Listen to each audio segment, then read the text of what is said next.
वो मेरी जो सही गुरुजी है ना, तो ट्रेन, नहीं तो मैं एकदम गमार जैसा था। मेरे पिताजी मुझे कहता था कि ये कहाँ बाहर नहीं जाएगा कभी भी, और ये सुधरेगा भी नहीं। सबसे पहले मेरे पिताजी मुझे काटते थे।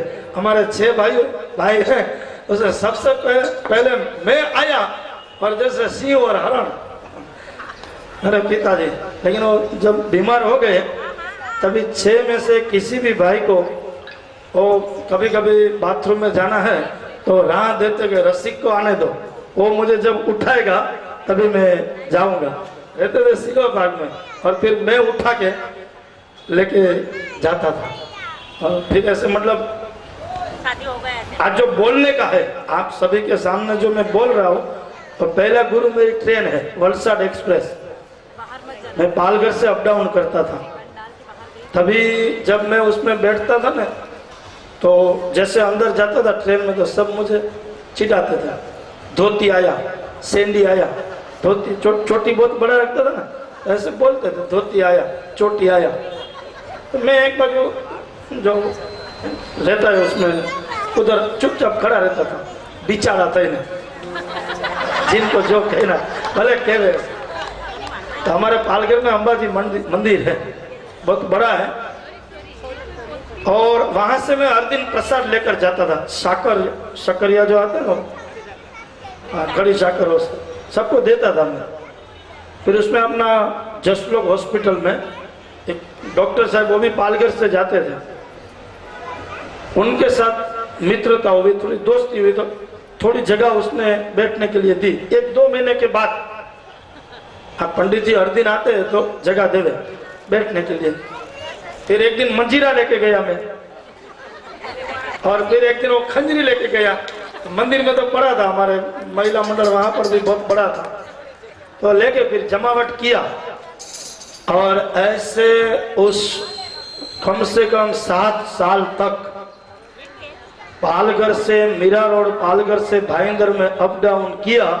और फिर ऐसी भजनी मंडल तैयार हुई कि 4 से 5 बार उस डब्बे में हमने सत्यनारायण भगवान की कथा की। वलसाड एक्सप्रेस का पहला डब्बा, जाते वक्त लास्ट डब्बा और आते वक्त पहला डब्बा। फिर मेरे साथ कितने भी मेहमान आते थे, और मेरे पिताजी भी बोलते थे कि भाईंदर से पालघर जाना हो तो रस्सी के साथ जाना, क्योंकि फिर सब जगह दे देते थे। विरार से मैं जैसा प्रवेश करता तो सब लोग बोलते बैठ जाओ, यहाँ बैठो, यहाँ बैठो। फिर मेरे को वाचा खुली, અને પછી બધાને વધાવો આપવાની શરૂઆત કરી। ભાઈ હા આપણું હાઈલું આપી દો વધાવો ને વાચા, એટલે કોઈ કે વાચા વાચા, મેં વાચા તો વાચા, નહીં તો આપણે હાચા। तो कहने का भावार्थ ऐसा है, नहीं तो मुझे नहीं था कि मैं कथा पढ़ूंगा, 312 मेरी कथा होगी और मैं बड़ा कथाकार होगा। पहला गुरु मेरा ये जो है ट्रेन वलसाड एक्सप्रेस, और दूसरे हमारे डोंगरेज बापू मलाड में कथा थी 1900 मेरे ख्याल से 86, 88, 87, 88 की बात है। मारवे रोड पर लक्ष्मी नारायण मंदिर है, जो हमारे पूज्य डोंगरेज बापू ने बनाया हुआ मंदिर। तभी मैं नासिक से पढ़ा हुआ नया विद्यार्थी था। मैंने 1986, 1985 में नासिक से अभ्यास करके पालघर में आया, और उस समय पूज्य डोंगरेज बापू की कथा मलाड में, और करुणा शंकर ओझा मलाड में रहते हैं, वो आचार्य थे। तो मुझे कहा कि 10वें स्कंद का एक श्लोक बोलो, भागवत का 10वें स्कंद का एक श्लोक आप बोलो। तो मैं बोला, लेकिन थोड़ी बहुत गलती आई उस श्लोक में। जो श्लोक में बोला उसमें थोड़ी गलती आई, तो मुझे रिजेक्ट किया, बोलते आप नहीं बैठ सकते हैं। मेरी इच्छा थी कि मैं बैठूं, मैं कथा सुनूं, लेकिन मना आई। तो वहां पर हर दिन जाता था कथा सुनने के लिए। जैसे हमारे भाई सब भट्ट जी बैठे हैं, सब हमारे भूदेव, इस तरह सब बैठे थे। तो कोई कारण से एक जो भूदेव थे हमारे पूज्य प्रभु प्रेमी महाराज, उनको चालू कथा में उनकी जो जगह थी वहां एटक आ गया। वो वहाँ पर ही उनका मृत्यु हो गया। और फिर उनकी जगह पर मुझे बिठाया। तब मैं धोती और कुर्ता पहनकर ही कथा सुनने के लिए जाता था और उनकी जगह पर मुझे बिठाया। वो करुणा शंकर ओझा जी ने कहा कि आप यहाँ बैठ जाओ, और मैं वहाँ बैठ गया। फिर मुझे उस कथा का मुझे डोंगरेज बापू से प्रेरणा हुई कि मैं ऐसा कथाकार कब बनूंगा और मैं ऐसी कथा कब करूँगा। मेरे जीवन की पहली कथा 1991 में हमारे नासिक में स्वामीनारायण मंदिर से इस यात्रा का प्रारंभ हुआ 91 में। और तभी मैं ऐसे देखकर पढ़ता था। मुझे इतने लोग बैठते थे ऐसी भी आशा नहीं थी। बोला 5-6 लोग बैठे तो बहुत हुआ, ऐसा देखकर पढ़ता था। और कभी कभी तो नहीं दिखता था, ऐसा लेना पड़ता था। असजन એટલે दुष्ट એવા રાજાઓને પોતાના કોઈ શાસક ऐसा। लेकिन स्वामीनारायण भगवान को मैंने कहा कि या तो पोथी खोलवा देना और या तो पोथी बंद करवा देना। स्वामीनारायण भगवान आशीर्वाद मेरा बाप અને પોથી खुली। आज जय अम्बे महिला मंडल के द्वार पर 312वीं कथा का ये आयोजन यहाँ पर हो रहा है, जो मैं कथा आप सभी को सुना रहा हूँ। कैसे प्रभु दर्जी भाई को कहते हैं आओ, जय श्री कृष्ण जय श्री कृष्ण। हमारे जैसे कोई भी काम हो तो कहीं ना हो, तो हमारे प्रभु ने कहा कि ये जो कपड़े हैं ना वो बरोबर हमारे गोप बालकों के माप के बरोबर सी दो। तो उस समय दर्जी भाई ने इतना जोर से संचा चलाया, मशीन चलाया और इतना सुंदर सभी को कपड़ा सी कर दिया और गोप बालकों ने पहना, इतने सुंदर लग रहे हैं। तभी श्री कृष्ण ने उस गोप बालकों से कहा कि जो प्रेम से गोपी माखन देती थी उनको हम क्या देते थे? कहते उनको आशीर्वाद देते थे। तो कहा दर्जी भाई को आशीर्वाद देना चाहिए। और कैसा आशीर्वाद दिया? जियो तब तक सीते रहो सीते रहो। ये आशीर्वाद है हमारे प्रभु का। और मुझे लगता है कि आज भी इस कली काल में सभी को चश्मा आएगा, लेकिन दर्जी भाई के बेटे को बहुत कम चश्मा होगा। कहीं कहीं आज भी वो आशीर्वाद सही है। और प्रभु ने दर्जी भाई को आशीर्वाद दिया। फिर कुब्जा 8 अंग जिनके टेढ़े हैं अंग, कुब्जा हर दिन चंदन लेकर कंस को देने के लिए जाती थी। लेकिन आज हमारे श्री कृष्ण को देखा और देखते ही कुब्जा ने कहा कि अब ये चंदन मैं श्री कृष्ण के हाथ में दूं।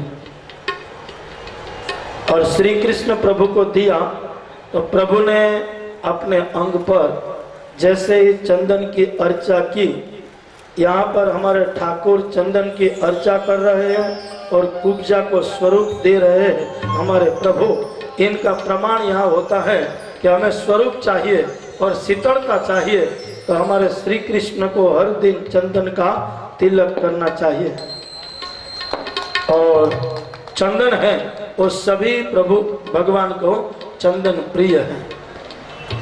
हमारे एक है ना कि चंदन का तिलक तूने लगाया, पानी में दीपक तूने जलाया।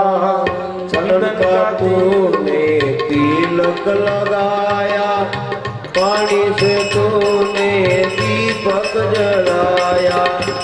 दूर से देखा तो पत्थर पड़ा था, वो तो अपने साईं बाबा था, शिरडी के बाबा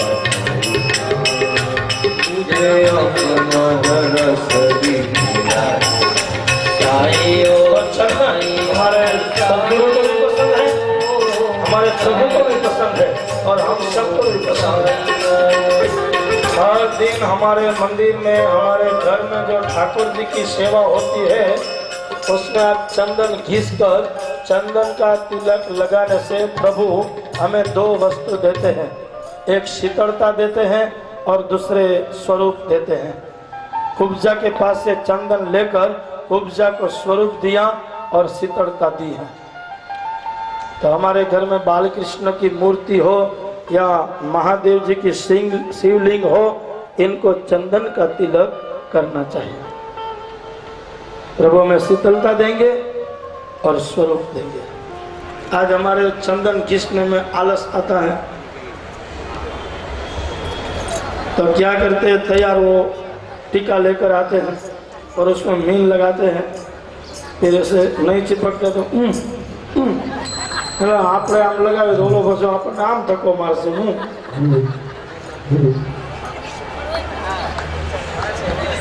कभी कभी तो किसी के घर पर जाते हैं ना तो अपना पीताम्बरी पाउडर आता है, सुविधा अपने तो पीताम्बरी पाउडर से जैसे बर्तन घिसते हैं ना, ऐसे भगवान को घिसते हैं। तो हम किसी को पूछते हैं कि आप ऐसे क्यों करते हैं, बोलते हैं चमकाने के लिए। बाप मेरी और आपकी ताकत कहाँ है कि हम हमारे ठाकुर को चमका सकते हैं, हमारे ठाकुर हमें चमका सकते हैं। बाप इनको चमकाने की जरूरत नहीं है, वो तो चमका हुआ ही है, चमकने की जरूरत है हम सबको। कोई कोई रागती करવી પડે। अरे भगवान छे एनु शरीर बहुत कोमल है, इसलिए तो कहा है ना कि कोमल हाथों थी हल्के हल्के हाथे तमारा अंगों ने छोड़ी है। प्रभु तमारा अंगनी सामे हमारा हाथे बहुत कठोर छे, એટલે हल्के हल्के हाथे। तो ऐसे कुब्जा को स्वरूप दिया। इतना ही नहीं, लेकिन कुब्जा को कहा कि मैं तेरा घर का आतिथ्य बनूंगा, मैं तेरे घर का मेहमान बनूंगा और जरूर तेरे घर पर आऊंगा। 16,108 शादी की, राधा जी से प्रेम किया, लेकिन जो मोह पड़े तो कुब्जा के ऊपर कितना स्वरूप दिया होगा हमारे ठाकुर ने उस कुब्जा को। प्रभु उनके ऊपर मोहित हो गए और फिर श्रीराम नाम का माड़ी मिला, उन्होंने प्रभु को सुंदर माला दी है। जो 3 प्रकार की माला हमारे ठाकुर जी को प्रिय है, गुंजा की माला, वैजंती की माला और मोगरे की माला। ये 3 प्रकार की माला हमारे ठाकुर को पहरावे तो इनको अति पसंद है। और फिर मथुरा के वणिक कहा है के पानी पहला पार बांधे એ વાણિયા અને પાણી વયું જાય અને પછી પાર બાંધવા બેહે એ બ્રાહ્મણ। એ હકીકતમાં અહીંયા ડેમ બાંધ્યો હતો, હવે ધો હાથ વયું ગયું। तो वणिक को ऐसा लगा कि ये कहाँ मथुरा का राजा हो सकता है। बालक कितना तेजस्वी है और कितना स्वरूपवान है, कितना सामर्थ्यवान है। जो नर नारी मथुरा के श्री कृष्ण को देखते थे वो सभी श्री कृष्ण के ऊपर मोहित हो जाते थे कि कितना सुंदर बालक है। अब तक मथुरा में हमने ऐसे बालक को नहीं देखा है। तो ऐसे हमारे प्रभु मथुरा में सभी के मन को मोह लिया है, सभी मथुरा वासियों के मन को अपना कर लिया है। और तभी उसी समय काजू, बादाम, किशमिश, अंजीर, पिस्ता खारा, पिस्ता मोरा, आइए आइए प्रभु ये सब आपका है, आप प्रेम से भोजन करो। वैजंती की माला, मोगरे की माला, गुंजे की माला, किसी किसी ने सोने का हार पहना दिया। हे प्रभु आपका ही दिया हुआ है और आपको ही अर्पण करते हैं, इसमें हमारा क्या है। और प्रभु को अपना करने के लिए सभी वणिकों ने प्रभु की पूजा की। और जब गोपालक जा रहे हैं तो सामने से कंस की सेना आ रही है। अब इस गोपालक ऐसे बोल रहे थे, बोलिए कृष्ण कन्हैया लाल की जय, बोलिए कृष्ण कन्हैया लाल की जय, बोलिए बांके बिहारी लाल की जय, बोलिए मथुरा राजा कंस का। किसी ने बोला जय हो ऐसा। अब मथुरा का राजा कंस का नाश होगा और हमारे श्री कृष्ण की जीत होगी। बात तो सब गोप बालक नाचते हुए उस मथुरा की कुंज गली में गोप बालक हमारे श्री कृष्ण के साथ इतने नाचते रहे और इतने झूमते रहे और हमारे श्री कृष्ण प्रभु का वो जय जयकार करता है कि गोविंदा आला रे आला जरा मटके संभाल ब्रज बाला।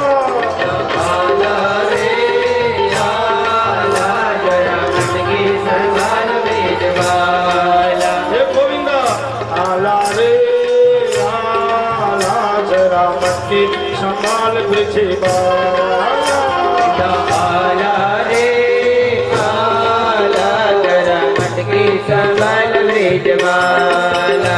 अरे एक दो तीन चार कृष्ण कन्हैया नो जय जयकार।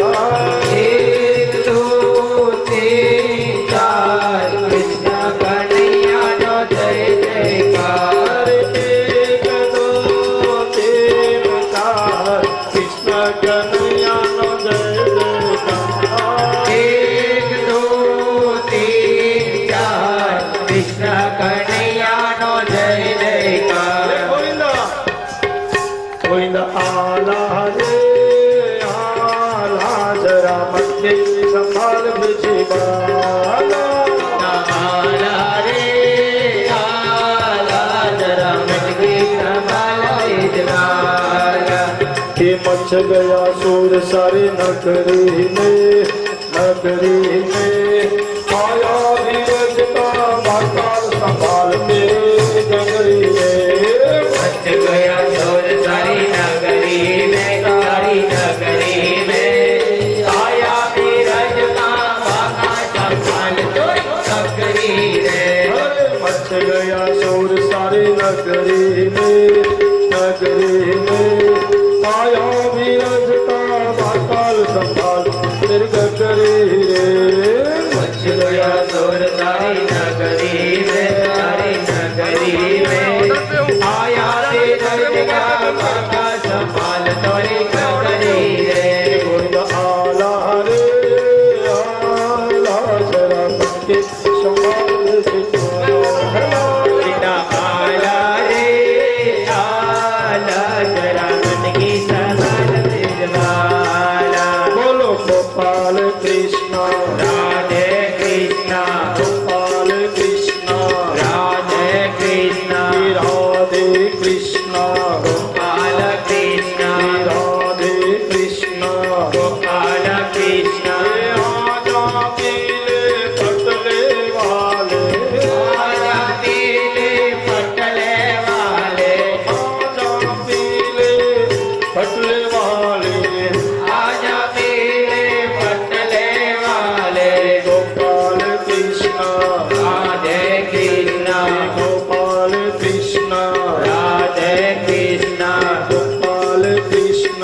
राधे कृष्णा आजा गौ चराने वाले आजा गौआ चराने वाले आजा गौ चराने वाले आजा गौआ चराने वाले आजा माखन चोरने वाले आजा माखन चोरने वाले आजा गोरस खाने वाले।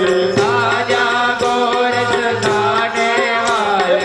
गोपाल कृष्ण राधे कृष्णा गोपाल कृष्ण राधे कृष्णा राधे कृष्ण गोपाल कृष्णा राधे कृष्ण। गोपाल कृष्णा।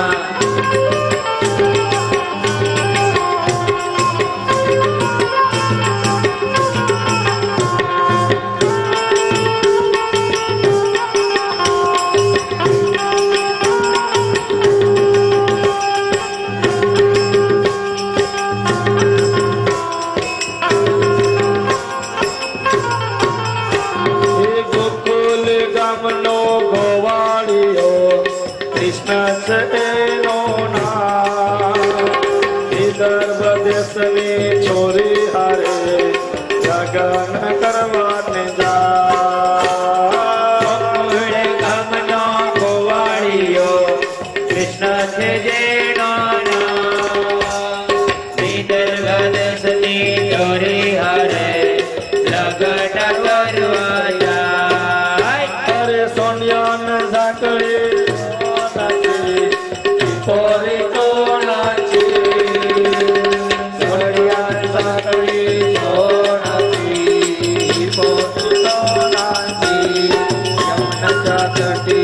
યમુના તટી રે પાહિલા રે કાનામાં જ વિવાસળી, કાનામાં જ વિવાસળી, કાનામાં જ વિવાસળી.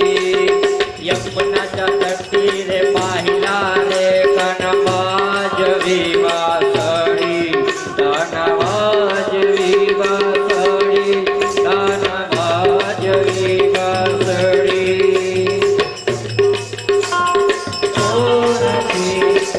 પોરી કોણાથી ઘડિયાળ સાંકળી સોનાથી, એ પોરી કોણાથી ઘડિયાળ સાંકળી સોનાથી.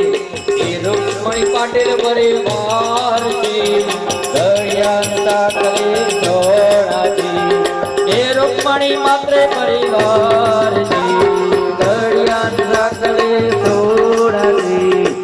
પોરી કોણાથી ઘડિયાળ સાંકળી સોનાથી, એ પોરી કોણાથી.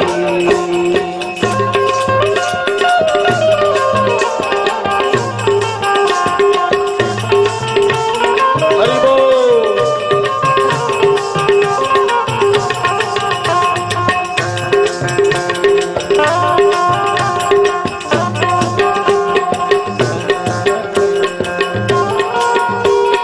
આસમાના રંગની ચંદડી રે માની, ચંદડી રે માની, ચંદડી લહેરા.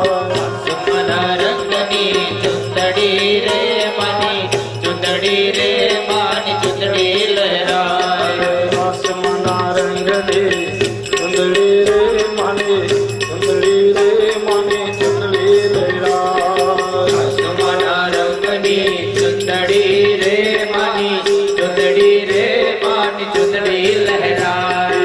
સુંદરીમાં ચમકે ચાર આભલા રે ચાર, આભલા રે મને ચંદડી લહેરા. લડીમાં ચમકે ચાર આભલા રે ચાર, આભલા રે માની ચુંદડી લહેરાય. સુંદરીમાં ચમકે ચાર ચાંદલા રે ચાર, તારલા રે ચાર, ચાંદલા રે મને ચંદડી લહેરા.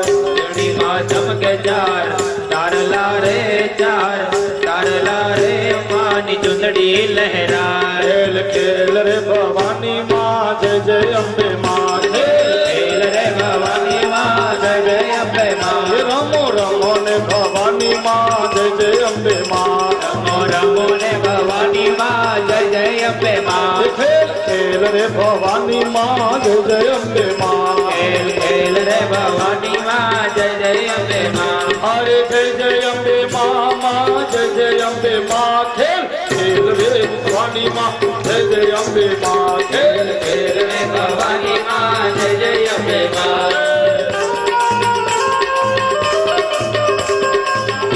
ये जय अम्बे महिला मंडल है और आज विराम की ओर हम प्रयाण करते हैं, इसलिए माँ को भी याद करते हैं. राधे. पवन उड़ा कर ले गयो रे माता रानी की चुनरिया. पवन उड़ा कर ले गयो रे माता रानी की चुनरिया. उड़े उड़े चुनरिया भाईंदर में पहुंची, उड़े उड़े चुनरिया, उड़े उड़े चुनरिया भाईंदर में पहुंची. पाटिल परिवार को पा गई रे माता रानी चुनरिया. पवन उड़ा कर ले गयो रे माता रानी की चुनरिया.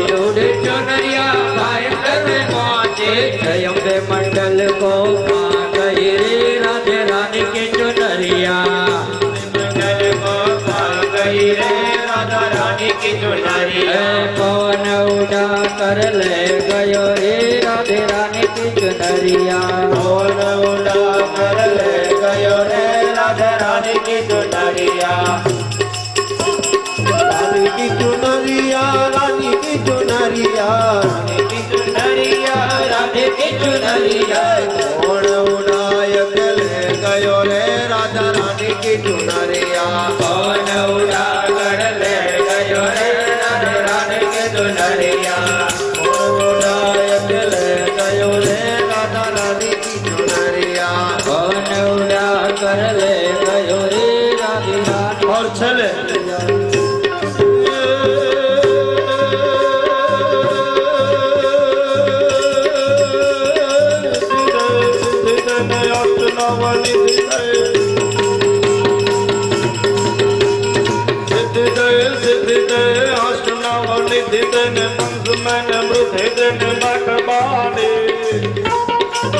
हरे हृदय में ज्ञान दे चित में ज्ञान दे अभय वरदान दे शंभुरान हमारे दुख को दूर कर आशा संपूर्ण कर दास जाने ये सज्जन से हित दे फोटो में प्रीत दे जंग मां जीत दे माँ बाबा तेरे मारी मंडल मां जीत दे माँ बाबा तेरे मारी मंडल मां जीत दे माँ बाबा बोलिए कृष्ण कन्हैया लाल की बोलिए बांके बिहारी लाल की जय बोलिए मथुरा ना राजा कंस नो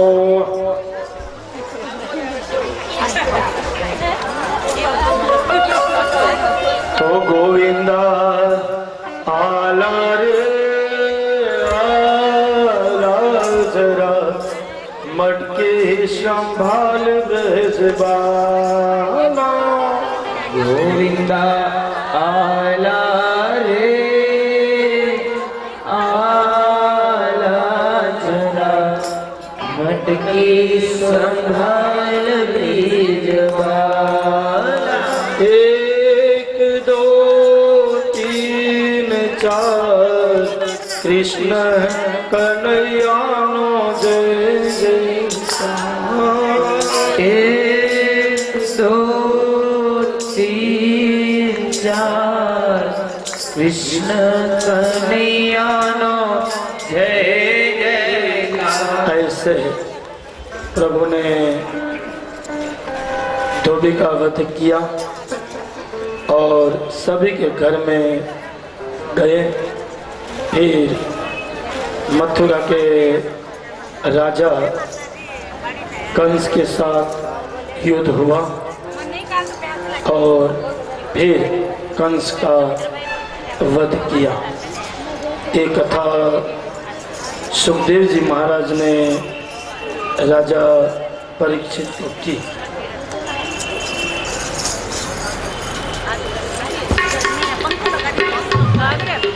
फिर रुक्ष्मणी जी के साथ जो शादी हुई, मैं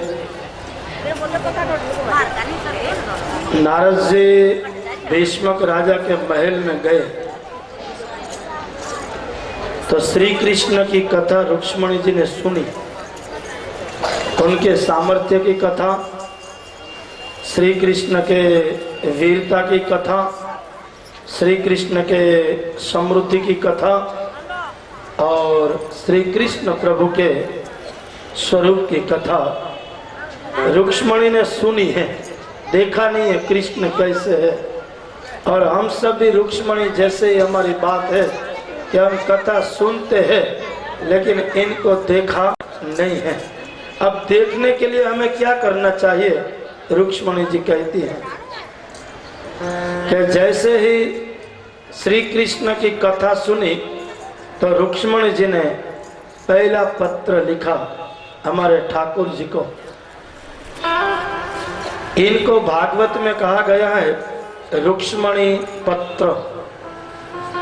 और पति पत्नी में कभी कभी मीठा मीठा झगड़ा होता हो तो हर दिन उनके घर में ये पत्र पढ़ना चाहिए।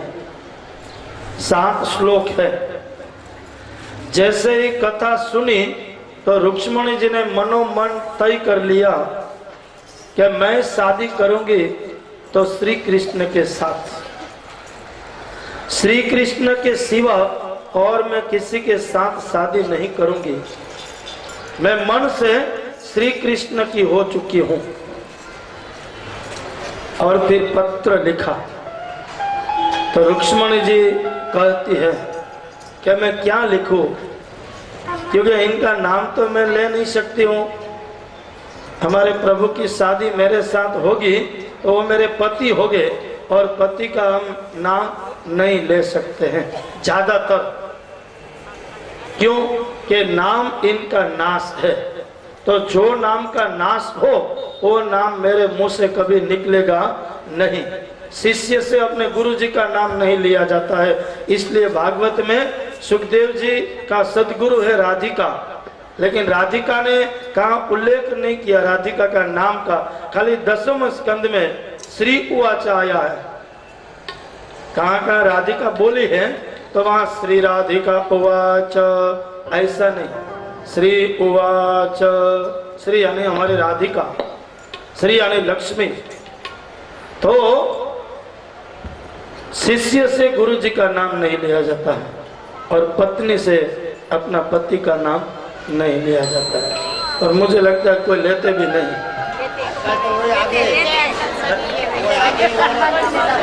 क्या कहेंगे? ए, ए,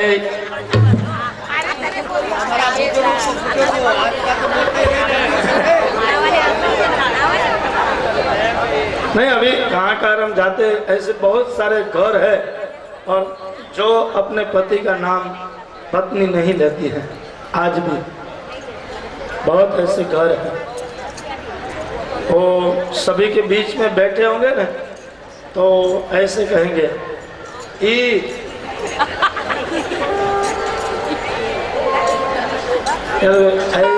खड़े हो जाओ, खड़े हो जाओ, इतना तो बोलना ही नहीं पड़ेगा। ए का अर्थ होता है ईश्वर। पत्नी कहती है कि मेरे परमेश्वर हो, मेरे पति हो, वही मेरे परमेश्वर है। मैं उनका पैर पकड़ लूं, फिर जगत में किसी का पैर पकड़ने की जरूरत नहीं। मैं तो कहता हूँ कि मैं जब कथा पढ़कर यहाँ से नीचे उतरता हूँ और आप मेरा पैर पकड़ते ना, तो याद भी नहीं है। आज मैं आप सभी को कह देता हूँ क्यों याद भी नहीं, वो भी मैं आपको बताता हूँ कि आप हमारे पैर पकड़ो तो थोड़ा हमारा पुण्य का क्षय होता है। सबसे पहली बात, आप हमारे पैर पकड़ोगे तो पहले हमारा पुण्य का क्षय होता है। आप एक बार पैर पड़ोगे, हमारा 7 दिन का पुण्य समापन हो जाएगा। दूसरा, पैर पकड़ना हो तो अपने पति का पकड़ लो, अपने माँ बाप का पकड़ लो, अपने सास ससुर का पकड़ लो, फिर जगत में किसी का पैर पकड़ने की जरूरत नहीं। माँ बाप दुखी हैं, सास ससुर दुखी हैं, और आप हमारे जैसे कथाकारों का पैर पकड़ोगे तो उससे हमारे ठाकुर कभी खुश होने वाले नहीं है। हमारे ठाकुर को खुश रखना है तो पैर पकड़ लो अपने पति के, पैर पकड़ लो अपने माँ बाप के, और पैर पकड़ लो अपने सास ससुर के। आप वंदन करना। हम यहाँ से निकले तो आप वंदन जरूर करना। दूर से आप वंदन कर लेना, नमस्कार कर लेना, लेकिन दूर से पैर पकड़ कर लेना। तो इसमें खास बहनों को तो पैर पकड़ने का अधिकार दिया है अपने पति का ही, उनके सिवा और किसी का पैर पकड़ने का अधिकार नहीं दिया है। ये बहुत कड़वी दवा है, डॉक्टर नहीं देते हैं। बहुत डॉक्टर इनको छुपा कर रखते हैं, लेकिन ये दवा जरूर देनी चाहिए। मैं तो कहता हूँ पैर पकड़ लो तो एक अपने पति का और सास ससुर का, माँ बाप का, इनकी पूजा कर ली, उनको राजी रख लिया, इनको खुश रख लिया तो हमारे परमात्मा खुश है, हमारे ठाकुर खुश है। और आप भगवान को खुश रखने की कोशिश करेंगे और हमारे पति दुखी है, माँ बाप दुखी है, सास ससुर दुखी है तो हमारा प्रभु खुश होने वाला नहीं है। इसलिए वंदन सबको करना, लेकिन पैर नहीं पकड़ना। मुझे कल भी कहना था, लेकिन बोलो हड़क पतड़ो थे क्यों जान आवे के एमा काले केवानु नहीं। मुझे कल भी कहना था ये बात को, लेकिन इस घाय घाय में याद नहीं रहा, भूल गया। कोई शब्द को याद रखो कि न रखो, लेकिन इस शब्द को जरूर आप याद रखना। भागवत की कथा सुन ली है तो संकल्प कर लीजिए कि हमारे पति को खुश रखेंगे, हमारे माँ बाप को खुश रखेंगे और हमारे सास और ससुर को खुश रखेंगे। तो हमने कथा सुन ली, हमने कथा अंदर उतार ली, ये कथा का फल है। तो ऐसे प्रभु रुक्ष्मणी ने देखा नहीं है, सुना है कैसा स्वरूप है, और रुक्ष्मणी जी को पता नहीं है, खाली स्वरूप का नाम सुना है। तो ऐसे कहा कि कौन से नाम से मैं पत्र लिखूं। रुक्ष्मणी जी क्या लिखती हैं? कात्वा मुकुंद महते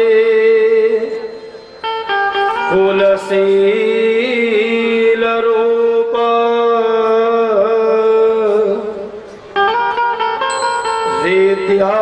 विद्यावयो द्रविण धामपि आत्मतुल्यं धीरापतिं कुलवती नवृणीत कन्या काले धनरलो कमनो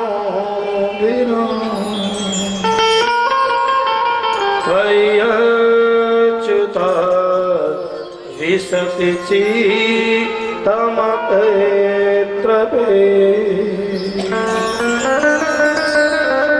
पहले श्लोक में लिखा श्रुत्वा गुणान भुवन सुंदरम, श्रुत्वा गुणान भुवन सुंदरम।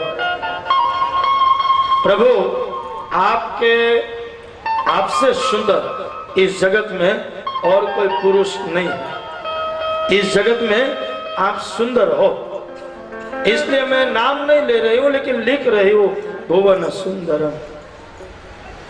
और दूसरे श्लोक में लिखा है कि हमारी बेटी जिनको देनी है, जिनके घर भेजनी है, उसमें कितनी वस्तु देखनी चाहिए।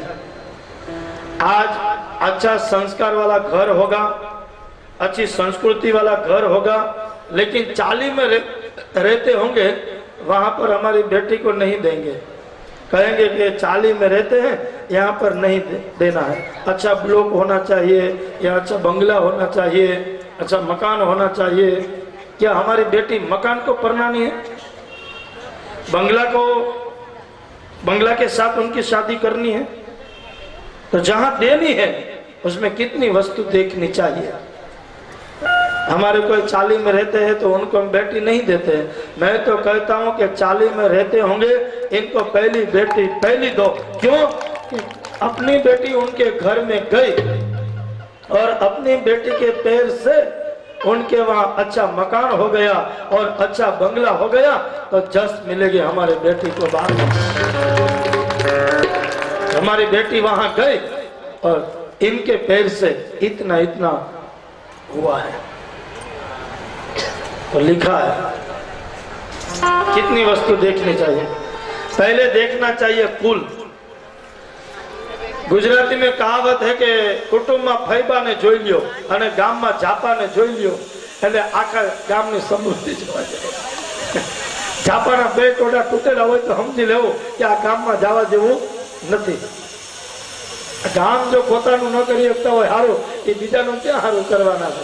ગામના બે ટોડા તૂટેલા જોઈ લ્યો જાપાના એટલે સમજી લેવાનું આ ગામમાં જવા જેવું નથી।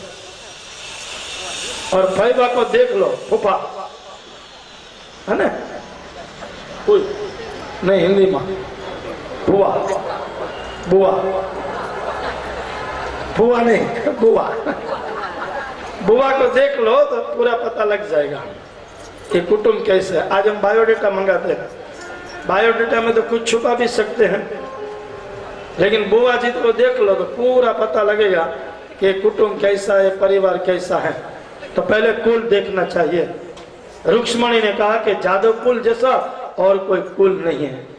और फिर सील देखना चाहिए, जहां पर हमारे बेटा हमारी बेटी को देना है और जिनके साथ देना है, जिनके साथ हमारी बेटी की शादी होगी, वो कितना सीलवान होगा, कितना चरित्रवान होगा। नहीं तो कितना ही रुपया हो, कितना ही पढ़ा हुआ है, लेकिन चरित्र बराबर नहीं है, उनके आचार विचार बराबर नहीं है। इसलिए उनका सील देखो, उनका चरित्र देखो। और तीसरा रूप, चौथा विद्या, पांचवा वय, छठा द्रव्य, छठे स्थान में रुपया देखा है रुक्ष्मणी ने कि आपके पास समृद्धि है, तो मैं भी विदर्भ देश की राजकन्या हूँ, एक भीष्मक राजा की बेटी हूँ, मैं भी समृद्धि में से आपके वहां आ रही हूँ, लेकिन आपकी समृद्धि देखकर मैं आपसे शादी नहीं करती हूँ।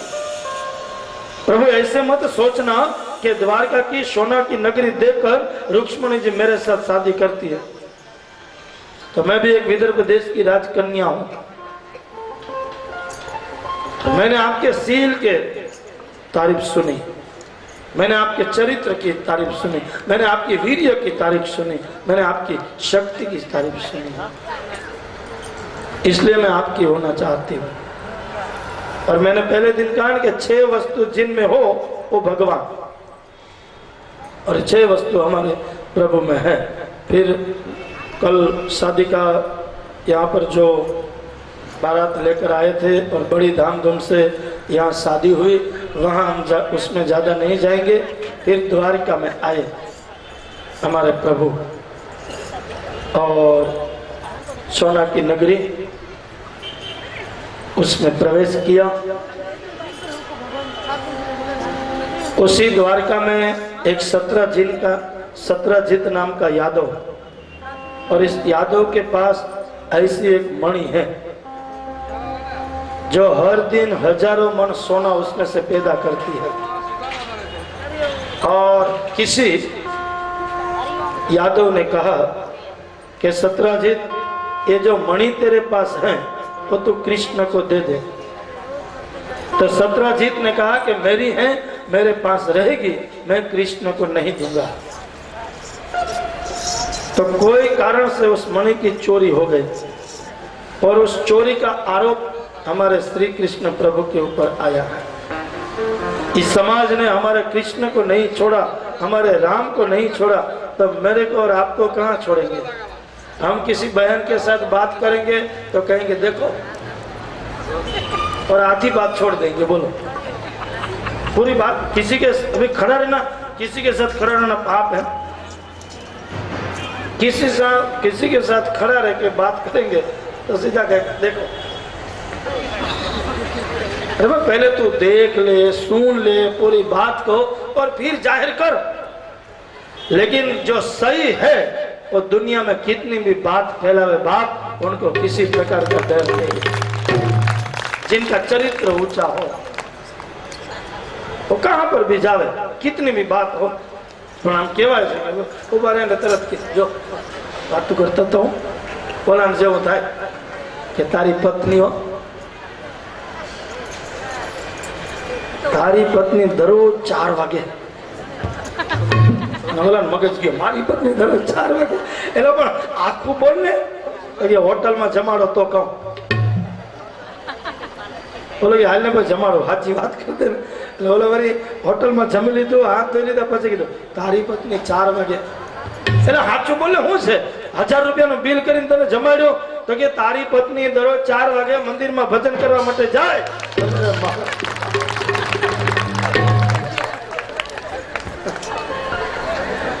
એટલું સાંભળવા માટે 1000 રૂપિયાનું બિલ આવ્યું, પણ સહી है।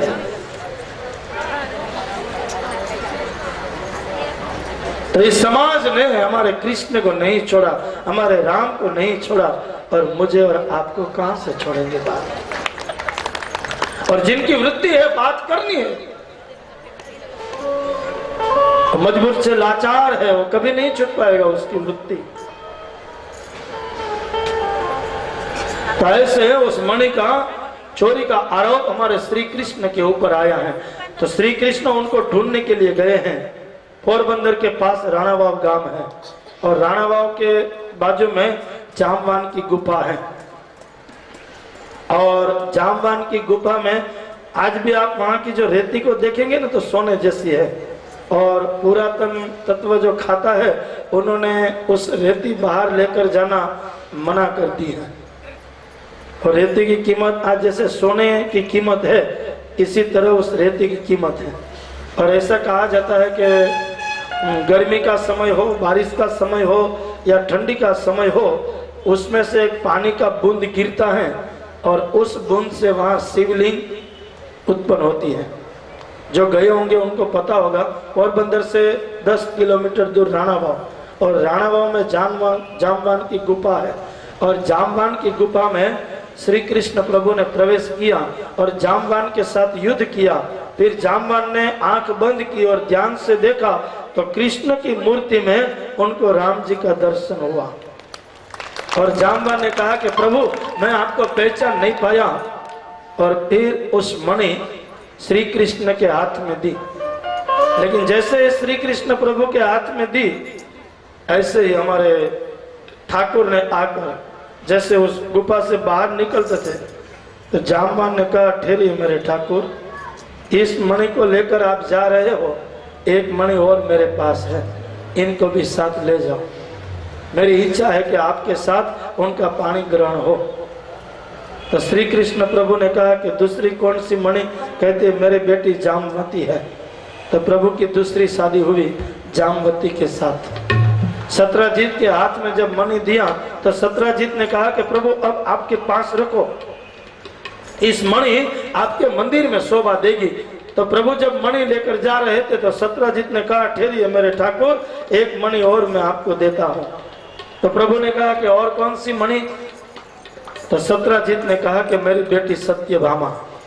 तो प्रभु की तीसरी शादी हुई सत्यभामा के साथ।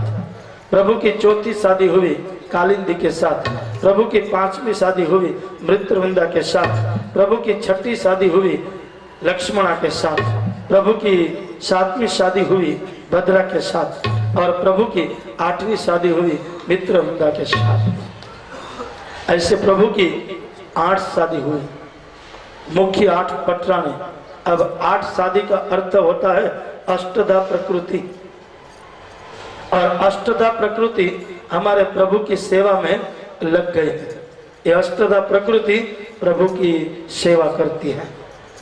जब हमारे ठाकुर झूला में झूलते हैं तो 8 पटरानी हाथ में चामर लेकर ऐसे प्रभु को हवा डालते हैं। और बहुत गर्मी जब बढ़ जाती है तो द्वारिका का समुद्र अपनी तरंगों से हमारे ठाकुर के जैसे चरण धोने के लिए उतावल कर रहा हो, ऐसे समुद्र की तरंगे। और उससे ज्यादा तो 52 गज की ध्वजा। मुझे ऐसा लग रहा है कि विश्व में एक ऐसा मंदिर होगा कि दिन में 5 ध्वजा हमारे ठाकुर के चरण में मंदिर में ऊपर 52 गज की ध्वजा। और कम से कम एक ध्वजा चढ़ाएंगे तो 20,000 का खर्चा होता है। फिर हम जैसे करें ऐसे, किसी किसी को तो 2-2, 3-3 लाख का भी खर्चा हुआ है। लेकिन उस ध्वजा को चढ़ाने के लिए कम से कम 20,000 का खर्चा होता है। और आज मुझे और आपको एक ध्वजा चढ़ानी हो तो 2015 तक उस ध्वजा में हम वेटिंग में आएंगे, हमारा नाम वेटिंग में होगा। दिन में 5 ध्वजा, 52 गज की ध्वजा हमारे श्री कृष्ण के छत्र छाया बनकर हमारे प्रभु को। और ऐसा कहा गया कि जो जगत मंदिर के ऊपर, क्योंकि वो जगत मंदिर है, जगत मंदिर के ऊपर जो ध्वजा चढ़ावे उनकी जगत में कीर्ति का झंडा फैलता है। बाप, जगत में कीर्ति फैलती है। और कभी आपको देखना है इस ध्वजा के जब चढ़ाते हैं तो मई महीना में हमारी कथा है वहां पर द्वारका में। और आप जिसी को भी आना है तो आप जरूर से आना। जो आपको पंचांग दिया है ना उसमें हमारा नंबर है और वो नंबर पर आप संपर्क साधना। तो जरूर से 7 दिन तक हम वहां पर रहेंगे और 7 दिन तक उस कथा भी सुनेंगे और ध्वजा जी का लाभ भी लेंगे। और उस मंडल में से हम भी सब मिलकर ध्वजा चढ़ाने के लिए जाएंगे, लेकिन हमारी ध्वजा चढ़ेगी नहीं क्योंकि 2015 तक वेटिंग में है, तो प्रभु के पास रख देंगे। सही बोलना, फिर यहाँ से हम कहे कि चलो ध्वजा चढ़ाएंगे, हमारी ध्वजा चढ़ेगी और वहां जाकर प्रभु के चरण में रख दे। इसलिए हमारी ध्वजा 2015वीं साल में फागुन सुद एकादशी के दिन चढ़ाई जाएगी, लेकिन बुक हमने आज से की है। तो इसलिए ऐसा एक मंदिर है कि दिन में 5 ध्वजा चढ़ती है और वो भी 52 गज की, 2 किलो वजन होता है। जिन्होंने अपने सर पर उठाया है उनको पता होगा 52 गज की ध्वजा 2 किलो 3 किलो वजन होता है और अपने सर पर रखते हैं। और मई में है कथा द्वारका में, तो गर्मी का समय होगा इसलिए कथा एक टाइम की होती है, सुबह 9 बजे से लेकर 1 बजे तक। लेकिन जो शाम का वातावरण द्वारका का है ना वो बहुत ही इतना सुंदर है, यानी कि हमारे ठाकुर को जैसे इस वायुदेव पवन जो सेवा करते हैं उसी तरह का वातावरण वहां हो जाता है। तो ऐसे हमारे प्रभु। और जो आपने कथा अशोक कथा जो बुक की है ना वो एसी है और द्वारका का टॉकीज है, और टॉकीज में कथा बुक की है क्योंकि सुबह 9 बजे से लेकर 1 बजे तक टॉकीज में ही ये कथा रखी है। वहाँ का एसी टॉकीज है। उन्होंने कहा कि आप यहाँ कथा करो तो हमारे पूरे टॉकीज आपको 7 दिन तक फ्री में देंगे। एसी उसमें और उसमें उन्होंने कहा कि एसी में चालू। अभी हमारी कथा हुई थी स्टूडियो में, मेरे ख्याल से आप आए थे भी, जंकर स्टूडियो जहाँ पर टीवी सीरियल बहुत होती है, शूटिंग होता है वहाँ पर, और वहाँ कथा हुई थी। और भगवान को प्रकट करना। और मैं ऐसा देख रहा हूँ कि वो जो 4 कलाकार हम टॉकीज में बैठेंगे तो किस स्थिति में हम कैसे बैठेंगे। हमारे सामने कन्हैया होगा, हमारे सामने जिस स्वरूप में वांग्मय स्वरूप होगा, क्योंकि उन्होंने कहा कि श्री कृष्ण का भाव और श्री कृष्ण का प्रागट्य हमारे टॉकीज में हो जाएगा ने बाप। 4थे दिन नंद घेर आनंद भयो हो जाएगा तो हमारा टॉकीज पावन और पवित्र हो जाएगा। ऐसे 2 जगह पर मुझे आमंत्रण आया है, एक हमारे जाम खंबालिया में, लेकिन पहले द्वारका को पसंद किया। और द्वारका में मई में मेरे ख्याल से 21 मई से उस कथा का आयोजन है। 19 मई से यहाँ से निकलने का और 20 को वहाँ पहुँचना, 21 को कथा प्रारंभ। गर्मी से मत डरना। बहुत लोग आपको कहेंगे वहाँ पर गर्मी बहुत होगी, गर्मी बहुत होगी। डर गया वो वहाँ नहीं आ पाएगा, ऐसा तो नहीं बोल सकता हूँ, लेकिन जो डर गया है वो वहां तक नहीं पहुंच पाएगा और कहेगा कितनी भी गर्मी हो लेकिन हमें जाना ही है, प्रभु से मिलना है, वो वहां पर आ जाएगा। तो ऐसे हमारे ठाकुर जी द्वारका में अष्टदा प्रकृति सेवा करती है।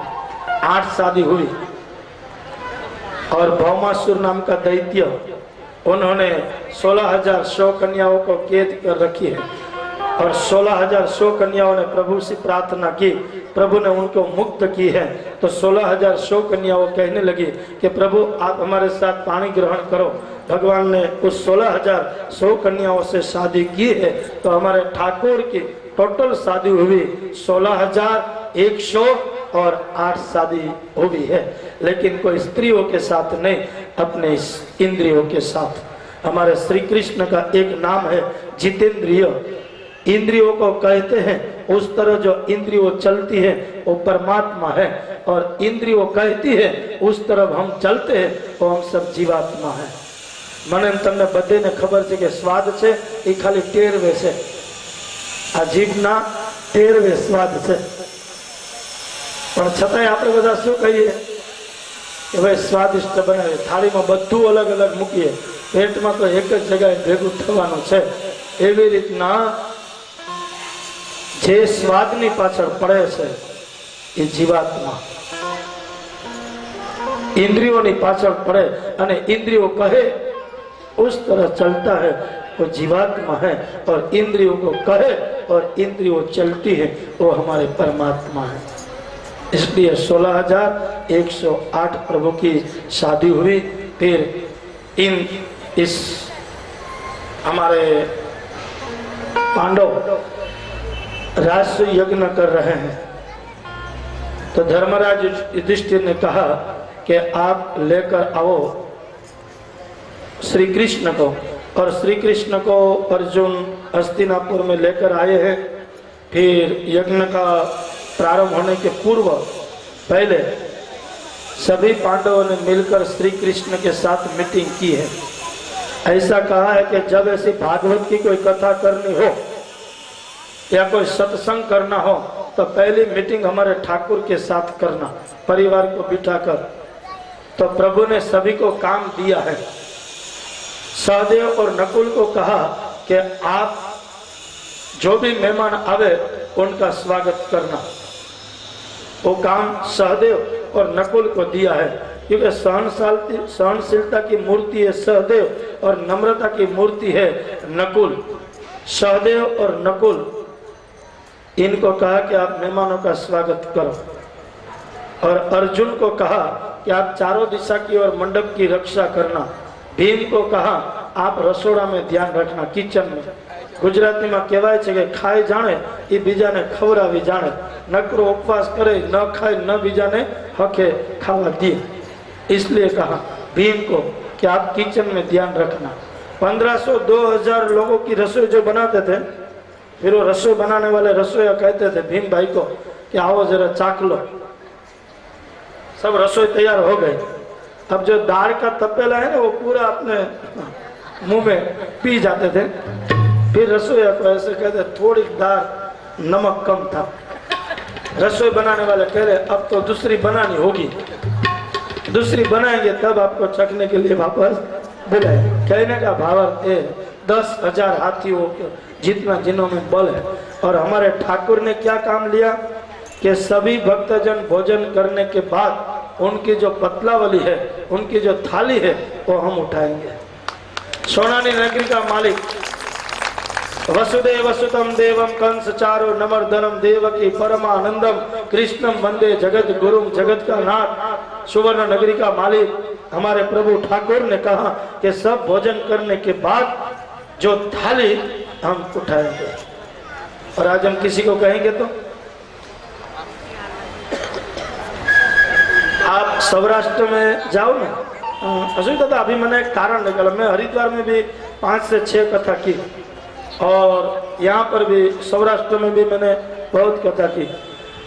आप सौराष्ट्र में कोई भी जगह में जाओ, फिर वो बगदाना हो, परबवाव हो, फिर वो सताधार हो या वीरपुर हो, सब जगह पर रोटी है. અને ગુજરાતીમાં કહેવાય છે કે જ્યાં ટુકડો છે ત્યાં હરી टुकड़ों से. और नहीं तो आप हरिद्वार में जाओ तो बड़ा बड़ा आश्रम है लेकिन रोटी नहीं है वहां पर. हरिद्वार में आपको कोई फ्री में रहने देंगे और फ्री में कोई भोजन नहीं देंगे. और सौराष्ट्र में आप चले जाओ तो कहेंगे आइए आइए प्रेम से. कोई भी आप दाना जाओ, आप वीरपुर में जाओ, कितना भी बजा होगा तो भी आपको कहेंगे प्रसाद लिया, हंसते हंसते. और 1 बजे हमारे घर पर कोई मेहमान आवे तो मोटा तुमड़ा जेवा करके बैठ जाएंगे. 1 वागे क्या है वो एला फोन न करे बधे जमी लीधुं ढाकी ढूंढीने होई गया. हवे आव्यो दुपारी 1 वाजता आला आणि फोन नाही करायचे का मी तुमच्या घरी आऊन जेवण करणार असं. लेकिन आप कोई भी जगह पर जाओ, हरिद्वार में बहुत बड़े बड़े आश्रम हैं लेकिन वहां पर रोटी नहीं है. फ्री में रहने नहीं देंगे, फ्री में भोजन नहीं देंगे. भोजन का भी 40 रुपया होगा. सौराष्ट्र में कहीं पर भी चले जाओ हरिहर की आकल तैयार. हमारे एक संगीतकार बगदाना में गया था, संगीतकार बहुत संगीत का बड़ा जानकार था। भृंगदास बाबा को कहता है कि 36 राग है मेरे पास, 36 राग है। तो बगदाना में भृंगदास बापू ने कहा कि तेरे पास 36 है, मेरे पास 37 राग है, 37। तो उस संगीतकार ने कहा कि 36 तो मैंने राग है वो तो सुना है, लेकिन 37वां राग 37 मैंने कभी सुना नहीं है। बोलता है मुझे सुनाओ। तो कहा अभी नहीं, दोपहर में 12 बजेगा ना तभी आना। और जैसे ही 12 बजा, आरती हुई प्रभु श्री राम जी की, तभी हमारे बगदाना वाले भृंगदास बापा ने अंतर से राग दिखाया कि हरिहर ने हाकार छे, हरिहर।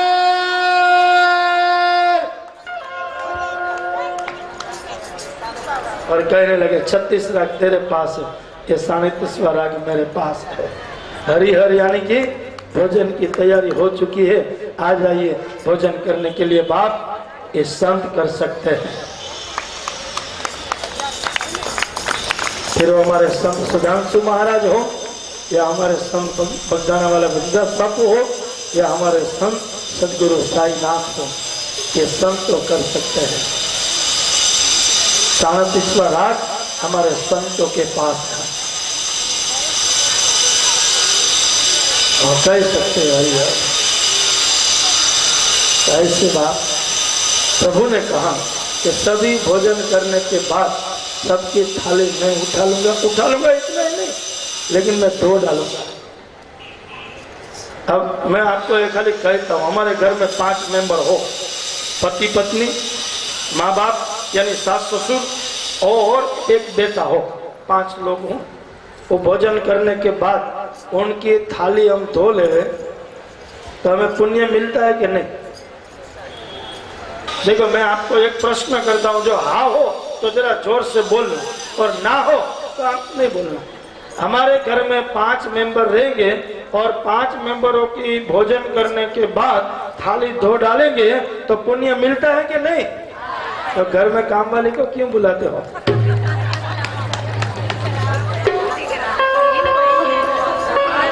तो नहीं आती है तो गिरनार जितना बड़ा ढगला करते हैं।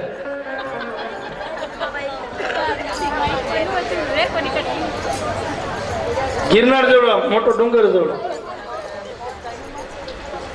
ऐसा नहीं। कोई भी हमारा घर का मेंबर नहीं, लेकिन कोई भी आवे, हम कहाँ पर जावे और ऐसा मौका हमें कभी मिले तो वहां पर थाली धो डालना बाप, क्योंकि वहां कण कण में हमारा कृष्ण विराजमान है, कण कण में हमारे कृष्ण है। और फिर पांडवों का राष्ट्रीय यज्ञ किया, फिर श्री कृष्ण द्वारका की ओर आए, और जैसे ही द्वारका की ओर आ रहे तो शंख 5 जन्य नाम का शंख बजाया। 16,108 रानी सुंदर श्रृंगार सज धज कर हमारे श्री कृष्ण प्रभु का वो स्वागत कर रहे हैं। भागवत में लिखा है कि हमारा पति कहाँ विदेश गया हो, कहाँ बाहर गया हो, कभी कोई श्रृंगार नहीं सजना। श्रृंगार 2 लोगों को दिखाने के लिए है, एक हमारे पति को और दूसरे जगत के नाथ को। तीसरी व्यक्ति को हमें श्रृंगार दिखाने की जरूरत नहीं है। एक श्रृंगार हमारे पति के सामने उनको राजी रखना, और दूसरा श्रृंगार हमारे जगत के नाथ के सामने।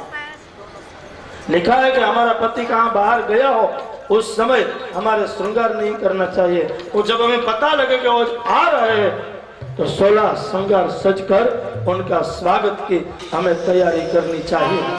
ऐसे प्रभु ने 5 जन्य नाम का शंख बजाया और 16,108 रानियां हमारे प्रभु की स्वागत करने के लिए सुंदर श्रृंगार सजकर, किसी के हाथ में पूजा का थाल है, किसी के हाथ में पुष्प है और किसी के हाथ में पूजा अभी गुलाब कुंकु है, किसी ने गाय के गोबर से अपने आंगन में लिपन किया हुआ है, सुंदर सी रंगोली की है, किसी ने दरवाजे पर दीप मालाएं जलाई है। आज हमारे ठाकुर आ रहे हैं, जैसे ही शंख नाद सुना ऐसे ही सब स्वागत कर रहे हैं। स्वागतम